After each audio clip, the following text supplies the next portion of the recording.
and Philadelphia has it.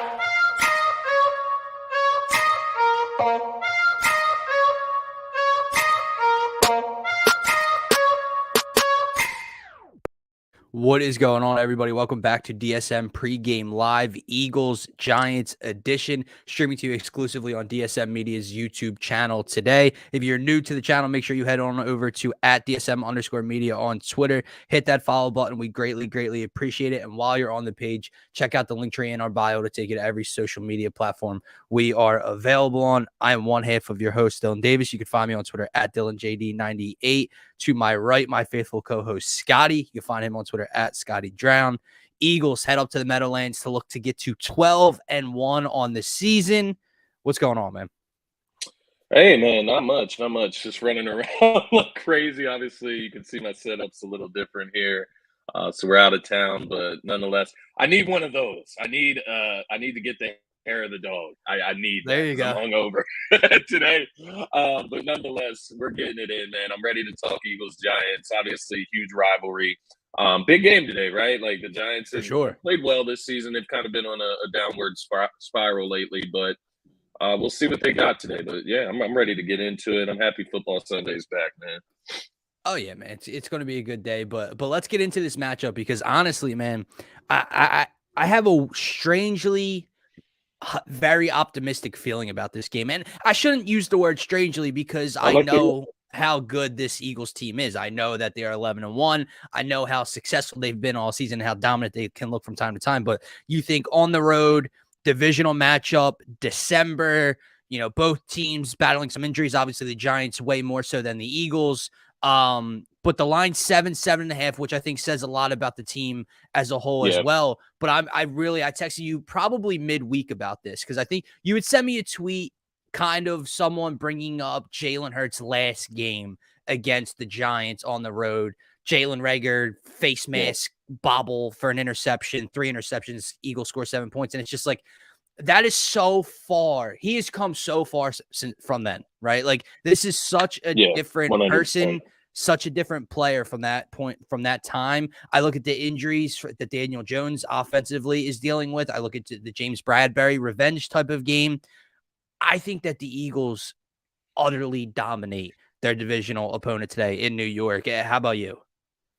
I'm feeling the vibes, and for the similar reasons. You look at Jalen Hurts, and it's funny Giants fans brought that game up, right? It's funny because I'm sure it was already in Jalen Hurts' head, like you said. Like this, it's more motivation. It's an extra chip on Jalen Hurts' shoulder coming into this one to play well, right? And quite honestly, I believe if I'm reading it correctly, that was our last loss in regular season was to the Giants at MetLife Stadium. Well, obviously we dropped Washington this year, but before that, last year, before that Washington, excuse me. Coming into that Washington game, of course. But there's always a chance with it being a rivalry game, NFC East. It can be a jugger, just one of those slobber knocker type of rivalry games. But I do agree with you. I just think there's a little edge here for the Eagles to play really well today and really lay it to the Giants. And also just to disrespect constantly, right? It's something we talked about on Thursday. But you look at ESPN and their stupid equation that they don't display to anybody as far as how they calculate that. And they're giving the Cowboys the best percentage chance to win the NFC. Like, based on what? Like, I really don't know where that comes from. But I think, once again, it just feeds into the motivational factor that this Eagles team has been playing with all season. Obviously, coming into the season, nobody believed in Hurts. And this is another chance for him to lay it on the Giants, who have a pretty decent defense, right? Their defense is pretty solid. Their pass rush is really solid. So it's going to be a test, but I think we're going to step up to the plate. And going back, even to that Washington loss and then the week after against Indy, those were wake-up calls, man. And honestly, the Indy game was a blessing in disguise because it wasn't a loss, but it felt like a loss. It felt like we lost 2 games in a row. And since then, this team has been on edge, right? They've been on point. And we got to get rid of those penalties from last week, right? That was the one area where they were lacking. The sloppiness. I'm excited for today, man. I'm with you. I do agree. And here's the thing. And my next question for you is basically which side of the ball wins this ball game or takes over early on for them to dominate this game? Because I look at it from two sides, right? I look at the fact that Dallas Goedert is still out offensively, the focal point, even if it's not in terms of touchdowns or receptions and yardage. So much runs through him over the middle of the field to open things up, right? So he's still out. But this offense, ever since that Washington loss and that dreaded Indy game, his offense has scored almost 80 points in the last 2 weeks. So I'm looking at it from that point of view, the way that Nick Sirianni, especially last week against Tennessee, that was a huge test. Green Bay, although they're struggling, they have a lot of money invested on the defensive side of the ball. So this offense is rolling right now, but defensively, they're getting healthier. Now, obviously, we're still without C.J. Gardner-Johnson. That'll be for a couple more weeks. But you look at the fact that Avonte Maddox is set to come back today. Jordan Davis returned last week in a limited role. Nakobe Dean flashed a little bit last week. How much does he play? I know there's some linebacking issues today for the Eagles. So I guess my question to you is which side of the ball takes over early on if we believe that the Eagles are going to dominate this game? Which side starts that off early on? That's actually a really tough question because I think both sides are really important today. But what I would say, the offense, right? I think the offense wins you this game because this is a Giants team that if you get up over 20 points, there's a solid chance you're going to win that game against the New York Giants, right? They just can't score that many points. And I think that speaks to what the Eagles can do today. At the very least, they should be able to score on them, get up into the higher 20s, and the Giants simply just shouldn't be able to keep up, right? I like what Phil said there as well. Treat today as another game. That's a very good point because I think you need to take all the extra animosity out of it. I think you need to come in focused, locked in, similar to what we spoke on at the beginning of the show. But I think it's offense today, to answer your question. Very interesting point, though. I agree with Phil. I agree with what you're saying. But I don't know, not that the Eagles are treating this any differently week to week, how they game plan or whatever, but I don't know if you saw the report or the tweet that came out today that Darius Slay addressed the team and addressed the defense last night and said that this is personal for him because it's personal for James Bradberry today. I like that. So they want it.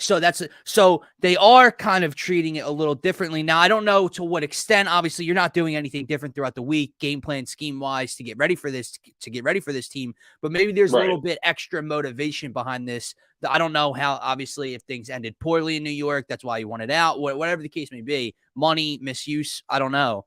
But I do love the fact that the teammate Bradberry didn't come out and say this. James Bradberry didn't address the team and try to give a rah-rah speech that this is his. No. CB1, his counterpart, said it's personal for me because it's personal for him. And I agree. I think that's awesome. I love that you brought that up because I did not see that. Obviously, I've had a busy weekend, but I think that's awesome that Slay is sticking up for his team because as we've seen, maybe it's a lack thereof seeing it, but James Bradberry just doesn't seem like a very outspoken individual. Like he doesn't seem like he's going to be loud in the locker room, revving He's not C.J. Gardner-Johnson. Yeah, exactly. And Slay is that guy with the big voice, the outspoken personality, and to hear that he's doing that. And you reminded me today, the Bradberry interception. Yeah, bro. It's got to happen, brother. It's got to happen. Lock it in. I was actually just checking DraftKings when you said James Bradberry's name and brought that up. I wanted to see if the interception was on there, but it's not giving any props just yet. So I don't know if that is something that they usually. I don't know. I've never looked, but I know that you can place bets on specific sack. Guys like Hassan Reddick for 1+ sack, 2+ sack. So it would be kind of weird if you couldn't place a bet on a specific person to get an interception or a takeaway. But I don't know. We'll have to look into that as it keeps going. But what's going on, man? Eagles trying to get to 12-1 today. But I like your point that it kind of starts with the offense because they are the table setters for this team. It feels like. Now you can tell me if I'm wrong, but like throughout the week and obviously the last 2 weeks, it feels like the defense feeds off of the offense more so than the offense feeds off of the defense. You can go back to Indianapolis. The defense set the tone from the second drive on. The offense took all game to play catch up. Yeah. Whereas the offense comes out, gives you 14 real quick. The defense kind of tightens up in a weird way. Things have been in the past, you can go back one calendar year. I would say if the Eagles got a 14-point lead in the second half, that's when Gannon goes back to that bend but don't break, pick me apart type of defense.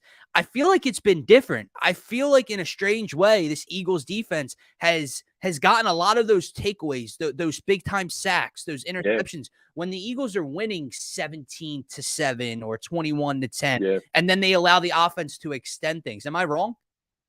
No, I think you're right, and I think you're onto something there. Whenever they tighten up, I think part of it is allowing our defensive line to pin their ears back and go after the quarterback as well once you get that lead. So I think getting the pressure on the quarterback helps, and part of that, that's talking about Gannon. He has been more willing to bring extra guys lately as well, right? He's been willing to take risks, and maybe this is all just a learning curve for Jonathan Gannon, right? He has his built-in philosophies, his scheme that he comes into the season with. He has to see how everything works out. And something that I was thinking about the other day with Jonathan Gannon is, coming from his DB background, it seems like the scheme really benefits the DBs, right? He's really taking care of that secondary. So it's interesting, right? Here's the part that bothers me about that, because I did see there was even an article written about this probably 2 or 3 weeks ago. So I agree with you. He tends to maybe not favor the DBs, but protect the DBs. That's why you see the soft coverage. They're not getting put on an island. But at the same time, being a defensive back coach, having that background, it's almost like he has no trust. And as a DB coach, you should be able to identify the fact that you have Darius Slay, that you have James Bradbury, that you have a CJ Gardner-Johnson when he's healthy. So shouldn't that allow you to put more trust in the defense to do different things? So, I mean, it's definitely a give and take kind of situation with Gannon so far this year. Obviously, the philosophy still tends to blow my mind, but the numbers are there, man. I really, second in sacks, first in takeaways. They hold teams under 18 points per game. I really don't know what else you want. My last kind of question to you before we get into bets and standout stars and predictions and all that is essentially, how do you attack, if you're Jonathan Gannon, how do you attack this Giants front, right? Obviously, we heard the reports of Saquon Barkley. I haven't seen anything, whether he's officially in or out. I haven't really checked yet this morning, but he was reported as questionable or... He's not on the injury report here on ESPN, but they're not always accurate either. Yeah, so he's probably good to go. But essentially, we know how banged up the skill position players, the wide receivers specifically, are for the Giants. Daniel Jones has been better. He's not turning the ball over in crazy numbers. Obviously, we've seen him use his legs against the Eagles in the past. How are you attacking this front? Obviously, your linebackers are banged up. Are you stacking the box a little bit more? If Saquon's playing, are you totally taking Saquon away and saying, hey, go beat me? I saw a dude, Bellinger. Scotty, I don't know who this. I'm being dead serious. I don't know who that is. Is he a tight end? I don't know, but there's props up for him on DraftKings for the Giants, and I've literally never heard of this dude. He's a tight end. So what are you doing really today? Yeah, I'm attacking this team the same exact way I did the Tennessee Titans, man. I am stacking the box. I like that. Pretty similar. I'm eliminating Saquon. Make Daniel Jones beat you. Yeah. If he can beat you with his legs, that's ridiculous on the defense, right? He should not be able to beat you with his legs. The way the defensive line that we have, the linebackers that we have. If Nakobe Dean is out there, the speed that he plays with to get to the ball, I'm really interested to see him on the field today. I just want to throw that in there as I say his name. But I'm going at this the same exact way. Obviously, Daniel Jones is a little different. He can use his legs a little bit better, a little more loosely than Ryan Tannehill per se. But I'm stacking the box against Saquon Barkley. Make one of those wide receivers beat you. Make Bellinger beat you. Are you spying Jones at all or no? Is he that much of a running threat? I would because their offensive weapons on the outside are just not very appealing, right? They're not anything that scares me that says I can't put Darius Slay out on an island with Darius Slayton. Mind you, Darius Slayton has beat us in the past. I won't go, without acknowledging that. But you're talking about our number one corner on Darius Slayton. Is that your wide receiver one? No Wan'Dale Robinson. They've lost a lot of players. Richie James, James Bradbury on Richie James. You know what I mean? Traded away Kadarius Toney. No, and nobody should be. That's why I just cannot take the Giants seriously.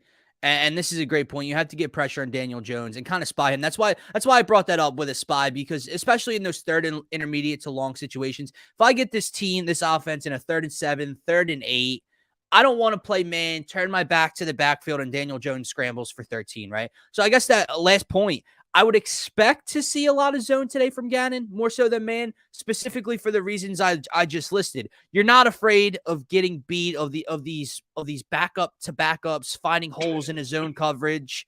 So I don't want my DBs and linebackers' backs and heads turned towards the backfield and getting stuck with Daniel Jones using his legs. Keep pressure on him all day. He will make mistakes. He's been better this year. He's been more protective of the football, but he's definitely turnover prone at times, especially in the fumble area. Exactly. And honestly, our defensive line, it feels like they're starting to come around, right? It feels like everybody is starting to feel that energy again.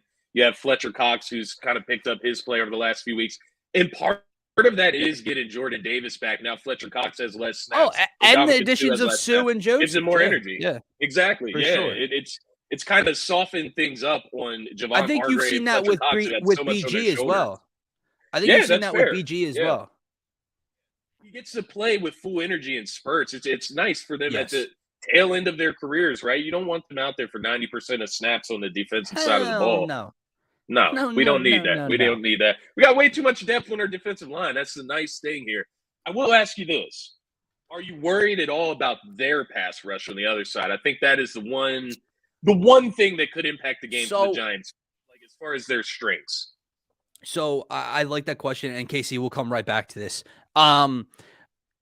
Worried is a difficult word for me, because I think that what you mentioned, and not that the Eagles offensive line had their worst day last week in terms of sacks, in terms of total pressures on Jalen Hurts. They had a very sloppy day. So do you know what that means to me? This offensive line's about to come out and play their best football all year. They're going to be clean. They're going to be stout. Lane hasn't given up a sack in like 2 years. He hasn't given up a QB hit in 2 years. It's ridiculous. Mylotic, Kelsey, I trust all of them too much.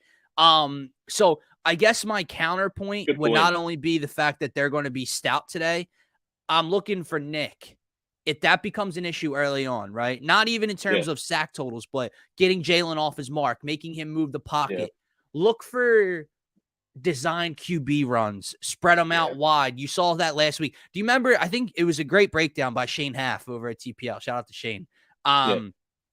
They did that diamond formation on the right side, 4 wide receivers in a diamond, and then AJ down to the left. In the first play, they hit AJ with a quick comeback route, right? Took all the attention was over here. Jalen reads the safety, blah, blah, blah. Second play, they switched their defense for the diamond because of what happened last time. It's a designed QB run for 8 yards and a first down. So I'm not saying use that formation. My point was, if they're getting to Jalen early, look for more design runs by him. Look for the RPO to play a bigger role, stuff like that, to get the Giants linebackers and front four off their spots. This is a great question. I honestly have no idea. I think we all believe that we should see more Nakobe today. Kaiser White and Sean Bradley were banged up all week. I don't know what the injury report looks like at this moment. And we saw how flashy he looked in the limited snaps in the fourth quarter he got. Does Gannon give him more because of that, or does Gannon stick with what he's been doing all year? I honestly don't know, Scotty. What do you think? I feel like you got to, right? And take a little bit of pressure off of Kaiser White if he's a little banged up from last week, right? If TJ Edwards needs a few snaps. Like, we got to start taking care of guys, not resting our players. I'm not saying that, but Nakobe Dean showed flashes last week, and that was a very positive sign. And I think it's important down the stretch we get him a few more snaps on the defensive side of the ball, because you don't know what can happen, right? We've already seen it at the safety position. We saw it last week. Kaiser White goes down. Nakobe Dean steps in and fills the role solidly. I want to see more Nakobe Dean. It's as simple as that.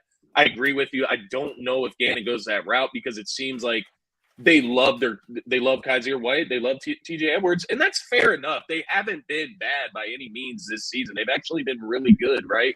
But it's not a bad thing to add another weapon to the defense. No. Well, look at the defensive line is a perfect example of that.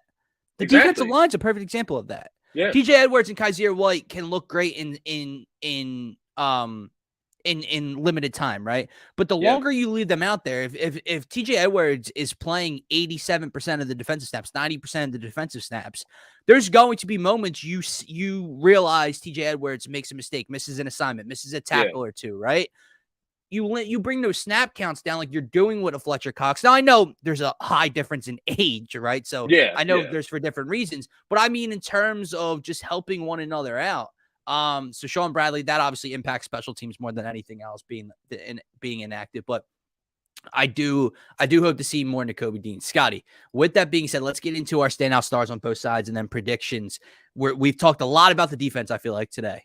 I don't know if that means we think that, they're holding the Giants to 13 points or under. I don't know what it means really. But who defensively is the guy today to step up and make them stand out? It's interesting because there's a couple different routes I could go here today. I'm thinking, and you're probably on the same page with me. We talked about it a little bit earlier. It's James Bradbury's day, right? He needs to get a pick today. I'm really hoping that Daniel Jones goes at him. There's part of me that feels like they may not attack James Bradbury today just because they know what he can do. He's been in that locker room, right? But at the same time, they could go out there and make a point to go after James Bradbury to make it look like they were right to let him walk, right?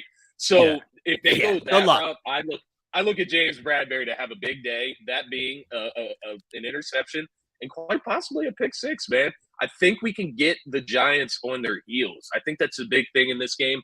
Get them back on their heels, eliminate Saquon Barkley, make Daniel Jones throw that rock over 30 times, over 35 times if we're really feeling froggy, right? And I think these type of things will happen. But it's James Bradbury's day, man. He's going against his old team. He deserves it.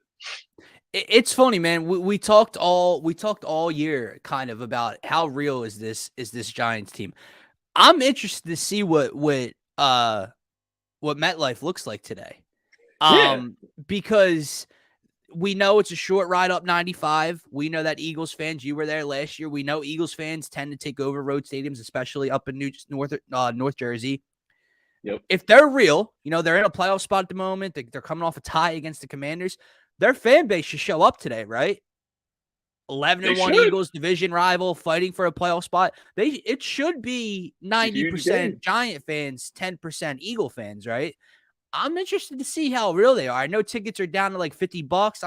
I want to see what that looks like today. Hargrave sneaks in 2 sacks. They believe in their. That's what I mean. Exactly. They believe in their team. This December 11th division opponent, you're in a playoff spot. You want to knock off the 11-1 Eagles. Shouldn't that be a packed house today? So I want to see what that looks like, right? Is it too cold? Is it too rainy? We'll see. Hargrave, he's been really good this year. He has, man. And it's been quietly because last year, obviously, he burst on the scene with like 6 sacks in 3 weeks, and it was like, oh wow. And then he kind of, got quiet throughout the end of the year. He's up to like close to 10 sacks, I believe, Scotty. It's been crazy. I'm going with Hassan Reddick, man. And Hassan Reddick's at 9. Yeah, he's the only. Yeah, I'm going with the sack leader. I think he gets into double digits today.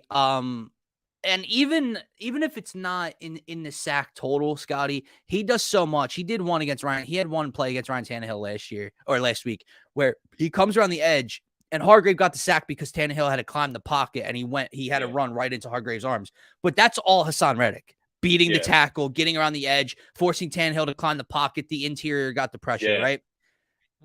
He makes so many plays like that. We talk about strip sacks and Daniel Jones protection of the football, getting his hand on the ball, getting to a quarterback. So, Philly guy probably doesn't like the Giants even as a fan, right? So first game against them as an Eagle, I'm looking for him to kind of step up today. I think he gets in the sack column, maybe a strip sack as well for Hassan Reddick today. I like that. So we went out and got him for.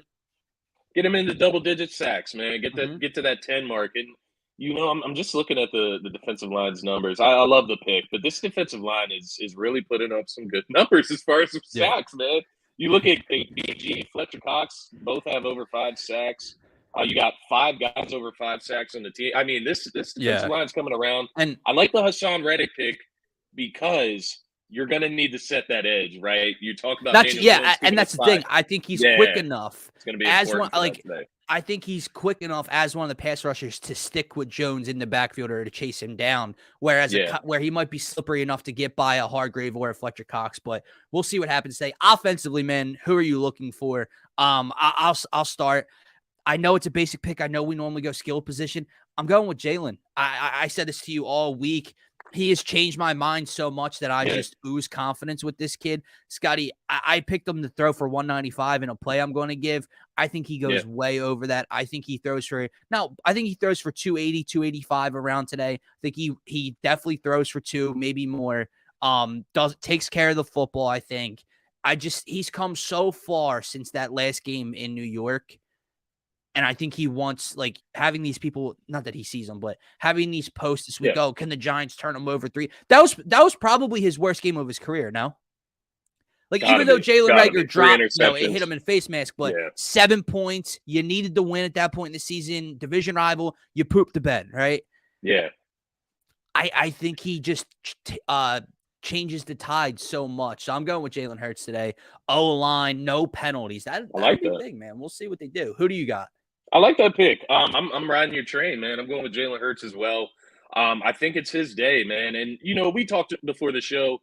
We both had a feeling, and you said it to me blindly, and then I confirmed it on my end. We both have a feeling A.J. Brown scores in this game. We'll get into that later, obviously. Yeah. But Jalen Hurts is the guy today, right? You brought up the posts, and I'm sure even without the posts, I feel like he remembers that game, right? Those are the games. But it made me remember. It made me absolutely, remember. yeah. But I'm with you. I think he comes out and he's got a point to prove today. I think he plays some really clean football as he has all season.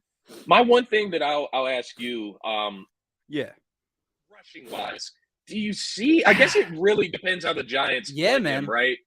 But does he get off in the rushing game as well today? I don't know. I don't know. About that. I don't know. I think he can for the reasons we laid out earlier in terms of maybe needing to design some things up to escape those pressures.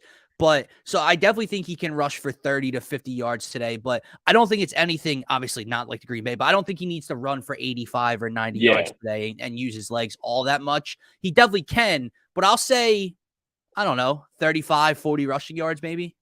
Yeah, I actually like that. Yeah, that's where I'm at. I was just curious what you were thinking there because I know it's been here and there, right? He hasn't had to rely on that, which is it's a great thing. 100%. But it is funny, I know we're about to get into best bets, and I was just looking at the odds for this game, and they have like Jalen Hurts' floor at like 170.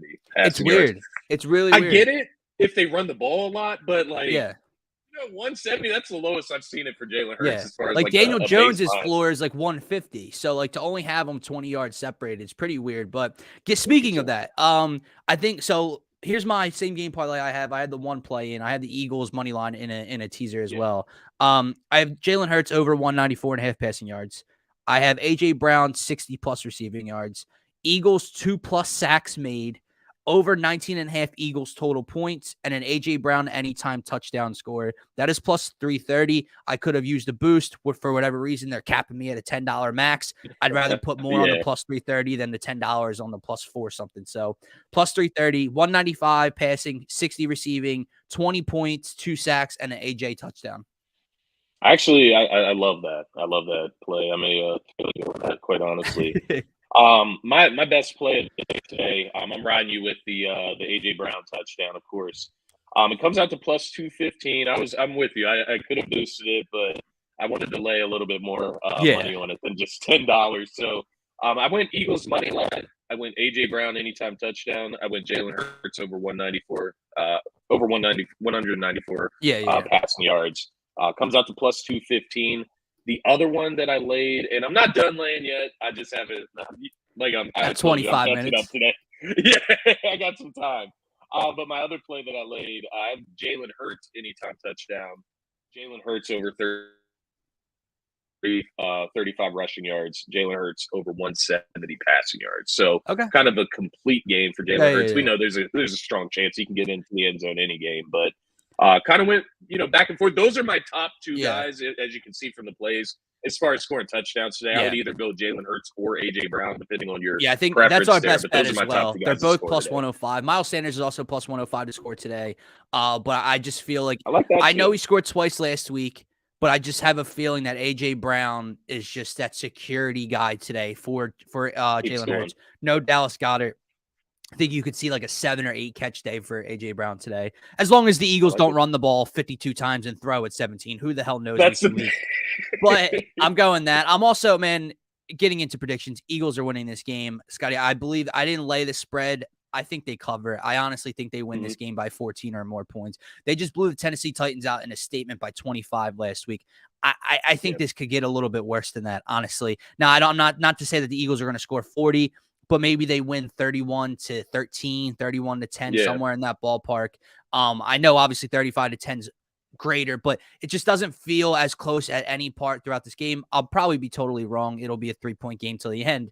But that's just my gut feel about this Eagles game today. I got the Eagles winning.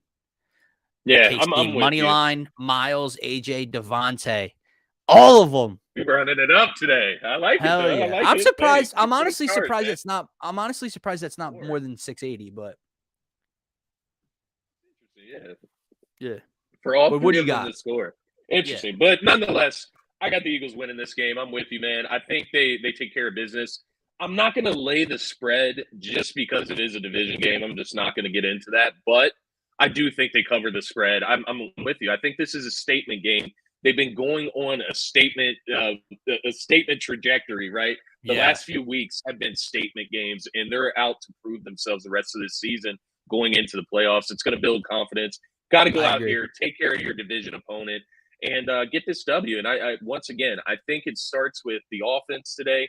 I think Jalen Hurts gets these guys going, as he always does. But you give them extra motivation, right? Yeah. And maybe it's not even the Giants' fault. They just played really well against them last year. But nonetheless, I think Jalen Hurts comes out ultra focused today. And coming out of that game last year, even if he's thinking about it, if it's in the locker room talking about that, like, I got to improve, I got to be better than I was against him last year. You look around the locker room, A.J. Brown, Devontae Smith, these guys love this guy, man. They're going to step the hell up and make plays for this guy. I truly believe it. I think they're out to make the Giants look foolish today and show levels, right? Yeah. There's levels in this league. While I think the Cowboys are up there with us, I do not think the Giants are up there with us. I agree. 100%. There's levels to this, and I think we blow the Giants out today. Agreed, man. With that being said, that is going to wrap up this edition of DSM Pregame Live Eagles Giants preview. Guys, don't forget to check all the content, all the shows here over at DSM_media on Twitter. Hit that follow button. We greatly appreciate it. Getting closer to 700, man. 687 subs now on the YouTube channel. Sure. Make sure you head over to the YouTube channel. That's where we do all the pregame shows exclusively. It's the best place to get your comments, thoughts, questions pulled up and join the conversation each and every show here at DSM. So road to 700. We really appreciate it, everybody. Don't forget to check out our sponsors over at Gents Barber Lounge, at gentsbarberlounge.com. Book your appointment today in Old City or Fishtown. And also our friends at Luxiden Jewelers. Use promo code DSM for 25% off at shopluxiden.com. For myself, for Scotty, have a great rest of your day. Go Birds. One-on-one.